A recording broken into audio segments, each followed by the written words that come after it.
with the recent release of the Genshin Impact 2.0 trailer. We were given tons of details for what is to come with the new region of Inazuma, but possibly the most telling detail of the entire trailer came at the very end, and is also among the easiest of details to overlook as a result of the whirlwind of overwhelming visuals that preceded it. The title, The Immovable God and the Eternal Euthymia. In this video, I'm going to break down this title and explain what I believe it tells us about the Raiden Shogun's motivations. But first, I'm currently striving to reach 100,000 subscribers. If you're a returning viewer, or if you're new to the channel, please consider hitting that like button and subscribing to help the channel reach 100,000 subscribers by the end of 2021. Now, on to the video. Immovable God is a fairly straightforward and telling statement in and of itself. The idea is simple. The principle of eternity, for which the Shogun represents, is upheld unflinchingly rigidly. Even Zhongli, at the end of the 1.1 questline, Farewell Archaic Lord, mentioned that the Shogun would frequently state the following: 7 ideals for 7 gods, and of these, eternity is nearest unto heaven. Additionally, if you check the description of the Vajrata Amethyst gemstone, she is also quoted as saying, "This body is the noblest and most eminent of all in this world. It should hold absolute control over this world. It once promised its people a dream, the never-changing eternity." These quotes from the Electro Archon herself further establish the idea that the Shogun will apply her vision of eternity with a sense of determination that could be described as immovable. She has promised her people an unchanging eternity, a nation and culture that will exist forever. This established, the Immovable God was the easy part of this title to dissect. I feel that Eternal Euthymia is more significant and infinitely more complex.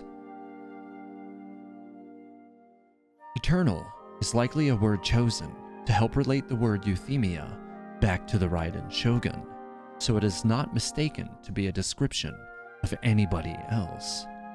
Euthymia has a complex definition, but often it is related to mental health, particularly in that of bipolar individuals who are not totally asymptomatic, but also do not meet the normal thresholds of mania or depression which characterize the disorder. The word euthymia itself is of Greek origins and comes from the combination of eu, which means well, and themos, which means soul emotion. It is defined in general as describing one who is satisfied with what is present and available, taking little heed of people who are envied and admired, and observing the lives of those who suffer and yet endure, which almost perfectly describes the current mindset of the Raiden Shogun, so far as we know it. Euthymia is also synonymously described as a state of quiet satisfaction, a balance of emotions that defeat fear. If this is true of the Raiden Shogun, what fear is she defeating artificially in this asymptomatic state of euthymia?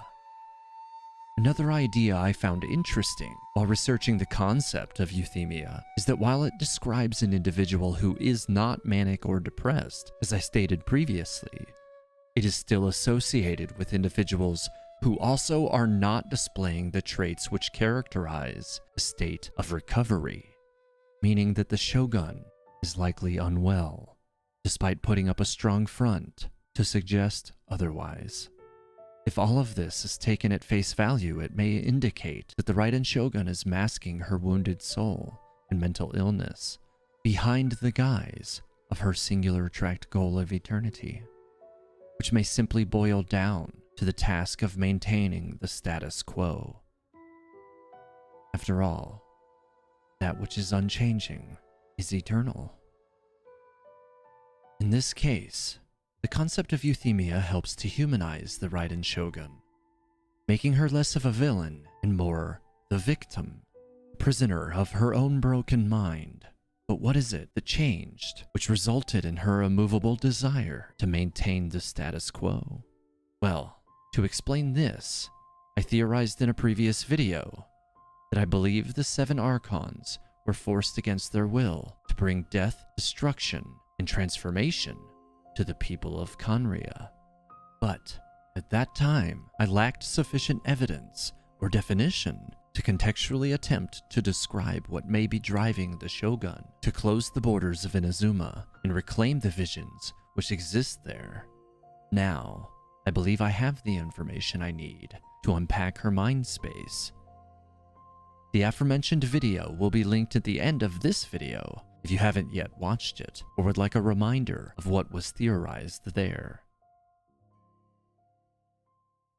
So, with the ideas from the previous video now in mind, the Electro-Archon's Gnosis, similarly to the others among the 7, unknowingly enabled her to be controlled. She was forced by the gods of Celestia to partake in the destruction of the nation of Khanri'ah and its people 500 years ago. A people who can be described today as having been brought to ruin by their own ambition. This would explain the Shogun's disposition of subjugating her people and squelching their ambitions, and explain the use of the word Euthymia to foreshadow that the Shogun's mind isn't truly her own, but rather she exists broken in an eternal state of false contentment, telling herself that she's okay and in control of her actions, while simultaneously suppressing her emotions artificially in order to defeat her fears. Those fears being reinforced by her terrible burden of knowledge that her promise to present eternity to Inazuma is in reality threatened by the very prosperity and ambition that her promise of eternity inspired. And so, in the current day, she buries her conscience, ignoring the hardships of her people as she enacts her singular goal of eternity, by stripping her people of their ambition, thusly ensuring the nation of Inazuma remains protected from the fate ambition brought to Khanri'ah. And there we have it. I believe the Shogun is suffering from a mental illness as a result of hundreds of years of unreconcilable internal conflict within her own mind. Essentially, in the land of Teyvat, ambition once became the enemy of eternity. And if she can shut down her people's aspirations to grow, even if it means subjugating her people, the Shogun will bear away her soul to ensure her promise of eternity will not bring upon her nation destruction instead. What do you think of the Raiden Shogun and her potential motivation for suppressing the ambition of her nation? I'd love to hear about it in the comments below. If you enjoyed the video, don't forget to leave a like, subscribe, and hit the bell icon so that you're notified when my next video goes live. Thanks for watching Teyvat Historia. May the 7 guide you, travelers.